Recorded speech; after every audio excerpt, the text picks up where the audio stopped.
Hello दोस्तों, स्वागत है आप सभी का आपके अपने यूट्यूब चैनल एसटी मैटर पर। दोस्तों हम लोग देख रहे हैं सेमेस्टर 2 का सोशियोलॉजी मेजर 3 का एक बहुत ही इंपॉर्टेंट क्वेश्चन जो है आपका जाति क्या है, इसकी विशेषताओं का वर्णन करें, वर्ग से यह किस प्रकार भिन्न है। इससे पहले दोस्तों कि क्वेश्चन का आंसर शुरू करें, एक इंपॉर्टेंट बात आपको बता दें कि डिस्क्रिप्शन में मेरा व्हाट्सअप नंबर दिया हुआ। कल का जो एग्ज़ाम हुआ था सोशियोलॉजी का, उसका क्वेश्चन का पेपर मेरे पास नहीं आया। ठीक है, किसी के पास अगर अभी अवेलेबल होगा तो वो हमको व्हाट्सअप कर दीजिएगा। आइए समझते हैं। ठीक है, चैनल पर नए हैं तो चैनल को सब्सक्राइब कर लीजिए, वीडियो अच्छा लगे तो वीडियो को लाइक कीजिए और अपने दोस्तों तक शेयर कीजिए इस वीडियो को। ठीक है, ज़्यादा से ज़्यादा इस वीडियो को शेयर कीजिए। आइए समझते हैं क्वेश्चन को। क्वेश्चन क्या है कि जाति क्या है, इसकी विशेषताओं का वर्णन करें, वर्ग से यह किस प्रकार भिन्न है। सबसे पहले हम लोग जानेंगे जाति क्या है। एक ओवरव्यू आपको बताते हैं। जाति एक स्तरीकरण है, ठीक, मतलब एक ऐसा स्तरीकरण जहाँ पर लोग अपने मर्जी से आ जा नहीं सकते हैं। लेकिन वर्ग ऐसा स्तरीकरण है जहाँ पर जो लोग हैं वो आसानी से आ जा सकते हैं। मतलब जाति हमें जन्म से मिलता है, जाति जो है हमें जन्म से मिलता है। जिस भी जाति में हमारा जन्म होता है वही हमारा जात हो जाता है और उसको हम बदल नहीं सकते। लेकिन वर्ग जो है, वर्ग को हम बदल सकते हैं अपनी मेहनत से, पढ़ाई से, या फिर किसी भी काम से अगर मेहनत करे कोई भी इंसान तो वर्ग को बदल सकता है। वर्ग का मतलब है क्लास। ठीक है, क्लास का मतलब पढ़ने वाला क्लास नहीं, मतलब क्लास जो जीवन में होता है, जैसे अमीर, गरीब, मिडिल क्लास, इस तरह का। ठीक है, और जाति का तो जानते हैं, जो आप समाज में जात को देखते हैं। तो ये समझते हैं इसके आंसर को, किस तरह से इसको लिखना है। लिखना है कि खुला स्तरीकरण जिसके अंतर्गत विभिन्न स्तरों में लोग आसानी से आ जा सकते हैं, यह वर्ग व्यवस्था कहलाता है। खुला स्तरीकरण जहाँ पर क्या है कि लोग आ जा सकते हैं आसानी से, ठीक है, यह क्या है तो वर्ग व्यवस्था है। और बंद स्तरीकरण जिसमें व्यक्ति आजीवन एक ही समूह तथा स्तर में बना रहता है, वह चाहकर भी दूसरे समूह या स्तर में प्रवेश नहीं कर सकता। तो जाति क्या है, बंद स्तरीकरण का चीज़ है, जिसमें लोग जब पैदा हो जाते हैं, जब वो जिस जाति में पैदा होता है वो उसी जाति में रह जाता है, वो बदल नहीं सकता। लेकिन वर्ग क्या है, वर्ग को आप कभी भी किसी भी टाइम बदल सकते हैं। समझते हैं जाति की परिभाषा को। चार्ल्स कूले क्या कहते हैं, चार्ल्स कूले एक वैज्ञानिक है, विद्वान है, वो क्या कहते हैं जाति की परिभाषा में कि जब एक वर्ग अनुवांशिक, अनुवांशिक का मतलब क्या होता है, तो जो भी हमारे अभिभावक हैं या फिर जो भी माता पिता हैं, जो भी हमें बड़ों से मिलता है, ठीक है, जो भी हमें गुण मिलता है या फिर जो वंशानुगत चीज़ें होती है, मान के चलिए जो पुश्तैनी है, ठीक है, जो पुश्तैनी हमारा है, जो पुश्तों से हमको मिलता है, वही है अनुवांशिक चीज़। तो क्या बोल रहे हैं कि जब एक वर्ग अनुवांशिक होता है तो उसे जाति कहते हैं। मतलब जो पुश्तों से हमें मिलता आ रहा है, ठीक है, वो उसको क्या कहते हैं तो उसे जाति कहा जाता है। ये कौन कह रहा है, तो चार्ल्स कूले क्या कहते हैं कि जब एक वर्ग अनुवांशिक होता है तो उसे जाति कहते हैं। ठीक है, आगे देखते हैं हवल क्या कहते हैं। हवल के अनुसार अंतर्विवाह तथा अनुवांशिकता द्वारा थोपे गए पदों को जमा देना ही जाति व्यवस्था है। ये क्या कहते हैं हवल कि अंतर्विवाह मतलब किसी भी जाति में अगर आपका विवाह हो जाता है या फिर किसी भी क्लास में आपका किसी भी वर्ग में विवाह हो जाता है, तो जब आपका बच्चा होगा, मतलब जब उसके बाद जब बच्चा होगा, या फिर अनुवांशिकता यहाँ पर बताया जा रहा है, मतलब जैसे माता पिता से मिला हुआ चीज़, ठीक है, तो जब उसको थोप दिया जाता है किसी भी पद को या किसी भी जात को थोप देगा आपके ऊपर, या फिर जो भी व्यक्ति उसके ऊपर थोप दिया, मतलब वो वही जाति का रह जाएगा, वो उसी व्यवस्था का रहेगा। क्या कहा जा रहा है हवल के द्वारा कि अंतर्विवाह तथा अनुवांशिकता द्वारा थोपे गए पदों को जमा देना ही जाति व्यवस्था कहलाता है। ठीक है, मतलब जो हो गया सो हो गया, उसको बदल नहीं सकते। फिर है केतकर के अनुसार, ठीक है, ये क्या कहते हैं कि जाति की सदस्यता उन्हीं व्यक्तियों तक सीमित होती है जो उसी जाति में जन्म लेते हैं, तथा एक कठोर सामाजिक नियम अपनी जाति से बाहर विवाह करने से रोकता है। केतकर क्या कहते हैं कि ये जो एक कठोर व्यवस्था है, शादी नहीं करना, मतलब एक जात का जो उसी जात का लड़की या फिर जो उसी जात का लड़का है वो उसी से शादी कर सकता है। और इसी कारण क्या है कि वो दूसरे जात का नहीं हो सकता, क्योंकि जब शादी ही अपने ही जात में होगा तो बच्चा जो होगा वो उसी जात का होगा, दूसरे जात का तो होगा नहीं। तो इसीलिए ये एक कठोर व्यवस्था के कारण क्या है कि इसी जात में लोग रह जाते हैं। अगला जो पॉइंट है, अगला जो विद्वान है वो कहते हैं दत्त के अनुसार, दत्त जो है वो कहते हैं कि एक जाति के सदस्य जाति के बाहर विवाह नहीं कर सकते।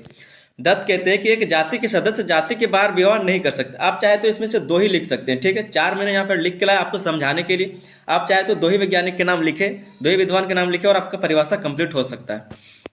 तो दत्त क्या कहते हैं कि एक जाति के सदस्य जाति के बाहर विवाह नहीं कर सकते हैं। अनेक जातियों में कुछ निश्चित व्यवसाय है, मनुष्य की जाति का निर्णय जन्म से होता है। बताया जा रहा है, दत्त कहते हैं कि एक जो जाति का लोग है वो दूसरे जाति से शादी नहीं कर सकता है, और जाति का कुछ निश्चित व्यवसाय है, वो कुछ निश्चित तय किया हुआ उसका काम है जो कई जाति के लोग वही करते हैं। और मनुष्य की जाति का निर्णय जन्म से होता है। मनुष्य का जो जाति का निर्णय है वो जन्म से ही होगा, जिस कुल में वो जन्म लिया है, जिस जात में वो जन्म लिया है, उसी का वो नाम लेगा। फिर यहाँ से हम लोग देखेंगे जाति की विशेषताएं।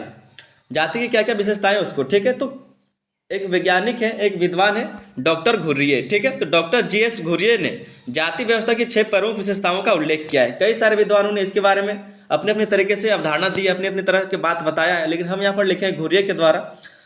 तो यहाँ इनके द्वारा जो 6 प्रमुख बात बताया गया है, विशेषता बताया गया, वो क्या है, आइए समझते हैं। पहला है समाज का वर्गीकरण, ठीक है। तो समाज को अलग अलग जातियों में बांटा गया है। हर व्यक्ति अपनी जाति में जन्म लेता है और उसकी जाति जीवन भर वही रहती है। प्रत्येक जाति की अपनी सामाजिक, धार्मिक और सांस्कृतिक परंपराएं होती हैं। क्या है कि समाज को वर्गीकृत कर दिया गया है जाति में, ठीक है। जाति में इसको बांट दिया गया है और सभी जातियों का अलग अलग परंपरा होता है, अलग अलग धर्म होता है और जीवन भर वो उसी को निभाते रहता है। फिर आगे लिखा है कि प्रत्येक जाति की अपनी सामाजिक, धार्मिक और सांस्कृतिक परंपराएं, उसकी अलग अलग जैसे परंपराएं बताए उस तरह का सबका अलग अलग जात का अपना अपना परंपरा होता है और उसी को वो निभाता है। दूसरा है खाने पीने और मेलजोल पर पाबंदियाँ। खाने पीने और मेलजोल पर पाबंदियाँ, इसमें क्या है कि हर जाति के लोग के बीच खाने पीने और साथ बैठने के नियम होते हैं। हर जाति के लोग के बीच क्या है, खाने पीने और साथ बैठने के नियम होते हैं। ऊंची जाति के लोग निम्न जाति के लोगों का बना हुआ खाना नहीं खाते। मतलब हर जाति का जो अपना अपना नियम बना हुआ है खाना पीने खाने का। मतलब आप देख सकते हैं गांव में कि अगर शादी ब्याह होता है तो कई जगह पर क्या होता है कि जिस जात का शादी होता है उसी जात को खाना खिलाया जाता है, अदर किसी भी जाति को खाना नहीं खिलाया जाता। लेकिन जो ऊंचे जाति का लोग है वो नीचे जाति का बना हुआ खाना भी नहीं खाते। तो खाने पीने और मेलजोल में पाबंदियां लगाया गया है जाति व्यवस्था में। तीसरा जो है पुश्तैनी पैसा, इसमें क्या होगा कि हर जाति के लोग पीढ़ी दर पीढ़ी अपना खास पैसा करते हैं। जैसे ब्राह्मण पूजा पाठ करते हैं, क्षत्रिय रक्षा का काम करते हैं, वैश्य व्यापार करते हैं और शूद्र सेवा का कार्य करते हैं। पुश्तैनी पैसा का यहाँ पर मतलब है कि जो जिस जात का है उसका बाप दादा जो काम किया, बहुत सारा चांस रहता है कि उसका बेटा भी वही करेगा, ठीक है। कई कई सारी स्थिति में क्या होता है कि उसका बेटा वो काम नहीं करता है, लेकिन किताब के अनुसार आप अगर देखेंगे तो यहाँ पर वही लिखा है कि जिस भी जाति में पुश्तैनी पैसा जिसका जो होता है वो वही काम करता है। जैसे लोहार का बेटा लोहारी करेगा, सोनार का बेटा सोनारी करेगा, जो बढ़ी है उसका बढ़ी का काम करेगा, जो पुजारी है वो पुजारी का काम करेगा, ठीक है। जो चमड़े का काम करता है वो चमड़े का काम करेगा। इस तरह से इसमें बताया गया है। चौथा जो पॉइंट है विशेषता है वो है अपनी जाति में ही विवाह, अपनी जाति में ही विवाह करना, ठीक है। तो हर जाति में नियम होता है कि विवाह अपनी ही जाति के अंदर करनी है। जाति के बाहर विवाह करने वालों को सजा से समाज से बहिष्कृत कर दिया जाता था। आज क्या है, ये कर दिया जाता था इसीलिए क्योंकि ये सब पहले हुआ करता था। आज जो इसका जो है बहुत ही कम दिखाई देता है इस तरह का बात, ठीक है। मतलब अगर कोई भी जात का आदमी है, कोई भी जात का लड़का या फिर लड़की है तो उसको अपने ही जाति में शादी करना पड़ेगा। अगर ऐसा नहीं होता तो उसको समाज से बहिष्कृत कर दिया जाता है, समाज से उसको निकाल दिया जाता है क्योंकि वो दूसरे जात से शादी कर लेता है, ठीक है। पांचवा जो विशेषता है वो ऊंच नीच का नियम। तो जाति व्यवस्था में जातियां ऊंच नीच के क्रम में बंटी होती है। ब्राह्मण सबसे ऊंचे स्थान पर होते हैं और शूद्र सबसे नीचे। ये जो जाति का जो लेवल बटा हुआ है, ऊंच नीच का जो नियम बना हुआ है, इसमें ब्राह्मण जो सबसे ऊंचे पर रहता है और जो शूद्र है वो सबसे नीचे रहता है, ठीक है। तो जाति व्यवस्था का ऊंच नीच क्रम में बटा हुआ है ये। छठा विशेषता देख लेते हैं। छठा विशेषता है जातीय पंचायत। तो हर जाति की अपनी पंचायत होती है जो जाति के नियमों का पालन कराती है। पंचायत नियम तोड़ने वालों को सजा देती है और विवाद सुलझाती है। हर जाति का क्या है, पंचायत होता है। जैसे आप जिसको आप समाज बोलते हैं कि हमारा समाज है, कोई भी मान लीजिए कि किसी भी जात का समाज है तो उसको बोलते हैं कि समाज, ठीक है। यहाँ पर पंचायत का बात हो रहा है। तो हर पंचायत जो होता है वो किसी भी अगर मान लीजिए उसका जात में या फिर उसके बिरादरी में कोई भी इस तरह का समस्या हो तो उसको सुलझाता है। साथ ही में अगर कोई समाज का, जाति का जो भी नियम को तोड़ता है उसको सजा भी यही देता है, ठीक है। दंड लगाता है या फिर सजा देता है। तो ये आपका छठा विशेषता था। इसके बाद हम लोग देखेंगे जाति और वर्ग में अंतर। जाति और वर्ग में क्या अंतर है उसको हम लोग देखते हैं, ठीक है। तो पहला जो है जन्म बनाम योग्यता। जन्म बनाम योग्यता, ठीक है। इसमें क्या है कि जन्म जाति से तय होती है।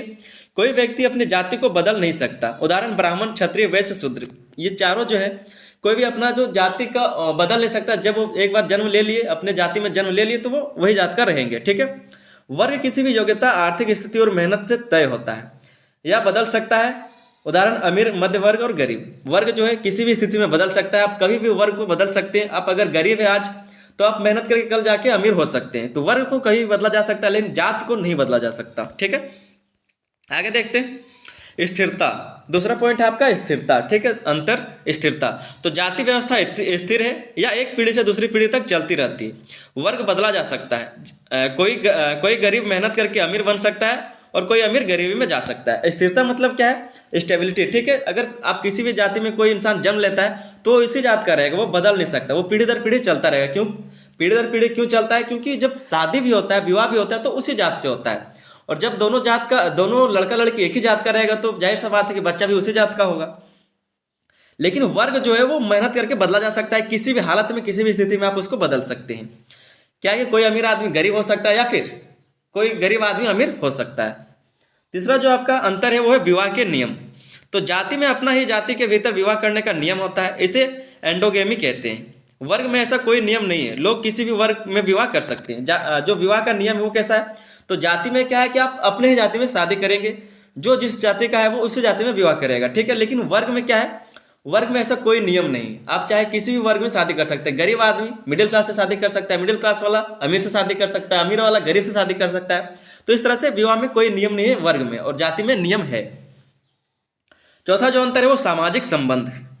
तो ये क्या है कि जाति में सामाजिक संबंध सीमित होते हैं, ऊंची और नीची जातियों के बीच मेलजोल कम होता है। वर्ग में ऐसा कोई सख्त बंधन नहीं है, लोग अलग अलग वर्गों के साथ मिलजुल कर रहते हैं। जो सामाजिक संबंध है उसमें क्या है कि जाति में जो सामाजिक संबंध है वो सीमित है, मतलब जिस जात का है वो उसी जात के साथ मिलजुल करेगा, वो ऊंचे जाति के साथ मिलजुल नहीं कर सकता, खाना पीना नहीं खा सकता, बैठ नहीं सकता। लेकिन वर्ग में ऐसा कोई नियम नहीं, ठीक है। वर्ग में आप अगर गरीब है तब भी आप अमीर के साथ बैठ सकते हैं, अगर जो अमीर आदमी अगर वो अच्छा इंसान है तो आप उसके साथ बैठ सकते हैं, नहीं तो वहाँ पर भी नियम हो जाता है कि अमीर आदमी गरीब के साथ नहीं बैठता। लेकिन किताब में जो लिखा है कि जो वर्ग है उसमें ऐसा कुछ बंधन नहीं होता है, ठीक है। कोई भी मिडिल क्लास का आदमी गरीब के साथ बैठ सकता है, गरीब आदमी मिडिल क्लास के साथ बैठ सकता है, अमीर के साथ बैठ सकता है। वर्ग में मतलब कहीं पे कोई भी बैठ सकता है, मेलजोल हो सकता है। पांचवा जो अंतर है वो है व्यवसाय, ठीक है। तो जाति में परंपरागत पैसा तय होता है, लोग आमतौर पर अपने परिवार का ही काम करते हैं। जैसे पुजारी का बेटा पुजारी बनता है, लोहार का बेटा लोहारी करता है आदि। वर्ग में व्यक्ति अपनी योग्यता के आधार पर कोई भी पैसा चुन सकता है। व्यवसाय इसमें क्या है कि व्यवसाय में जो अंतर है, जाति और वर्ग में जो अंतर है वो व्यवसाय क्या है कि जाति में जो है जो जात का लोग रहता है वो उसी जात का काम करता है। जैसे उसका पिता लोहार है तो वो लोहारी करेगा, उसका पिता सोनार है तो वो सोनारी करेगा, मतलब जो भी जात का वो लोग है वो उसी का पिता का एक पद ग्रहण करता है, ठीक है। जो उसका पिता काम किए वही उसका बेटा भी काम करेगा। लेकिन जो वर्ग है, वर्ग में ऐसा कुछ नहीं है। वर्ग में अगर कोई लोहारी कर रहा है, मान लीजिए फिर लोहारी का ही उदाहरण लेते हैं, अगर लोहारी कर रहा है, अगर वो लोहारी नहीं करना चाहता तो वो बिजनेस कर सकता है कोई और, ठीक है। तो वर्ग में ऐसा कोई बंधन नहीं है कि आप वही काम करेंगे, आप कोई प्रोफेशन चुन सकते हैं। छठा जो अंतर है वो सामाजिक स्थिति का आधार। तो जाति में सामाजिक स्थिति जन्म से तय होती है, इसे बदला नहीं जा सकता। वर्ग में सामाजिक स्थिति धन, शिक्षा और स्थिति के आधार पर तय होती है। सामाजिक स्थिति जो है आपका, आप किस जगह पर है, ये जाति से तय होता है, ठीक है। मतलब जाति में ये तय होता है कि आप यहीं पर पैदा हुए तो आप इसी तरह के रहेंगे, ठीक है। इसको बदला नहीं जा सकता, आप उसी जात के ही रहेंगे। लेकिन वर्ग में ऐसा नहीं है, वर्ग में आप कहीं भी जा सकते हैं। अगर आपके पास पैसा है तो आपको लोग ज़्यादा पहचानेंगे, अगर आपके पास शिक्षा है या फिर शक्ति है, इसके आधार पर आपका सामाजिक स्थिति रहेगा, ठीक है। सातवां जो अंतर है संगठन और पंचायत। तो जातियों की अपनी पंचायतें और परंपराएं होती है जो जाति के नियम बनाती है। वर्ग में ऐसा कोई संगठन नहीं होता। जो जाति है उसमें क्या होता है, अपना संगठन होता है या फिर अपना समाज होता है, परिवार पंचायत होता है। लेकिन वर्ग में ऐसा कुछ नहीं होता, आप किसी भी वर्ग में जाके रह सकते हैं, सेटल हो सकते हैं। उसके बाद एक निष्कर्ष देखेंगे। निष्कर्ष आपको लिखना जरूरी है, हर क्वेश्चन में आप निष्कर्ष लिखिए। निष्कर्ष में क्या लिखना है कि जाति और वर्ग दोनों ही समाज में विभाजन के उपकरण है। दोनों ही क्या है, जाति में जो विभाजन का है समाज का वो उपकरण है। लेकिन जाति जन्म पर आधारित है, एक कठोर व्यवस्था है, जबकि वर्ग आर्थिक स्थिति के आधार पर गतिशील होता है। जाति व्यवस्था में सुधार और समानता की दिशा में प्रयास करना सामाजिक प्रगति के लिए आवश्यक है, ठीक है। तो ये आपका क्वेश्चन का आंसर है। उम्मीद करते हैं कि बहुत अच्छे से आपको समझ में आ गया होगा। ये क्वेश्चन अगर आप कर लेते तो आपका 15 नंबर, अगर ये क्वेश्चन पूछा जाता है तो आपका 15 नंबर फिक्स हो जाएगा, ठीक है। मिलते हैं अगले वीडियो में, तब तक के लिए धन्यवाद, जय हिंद। अगर चैनल पर दोस्तों नए थे तो चैनल को सब्सक्राइब जरूर कर ले, सब्सक्राइब करना बिल्कुल भी ना भूलें, ठीक है। मिलते हैं अगले वीडियो में।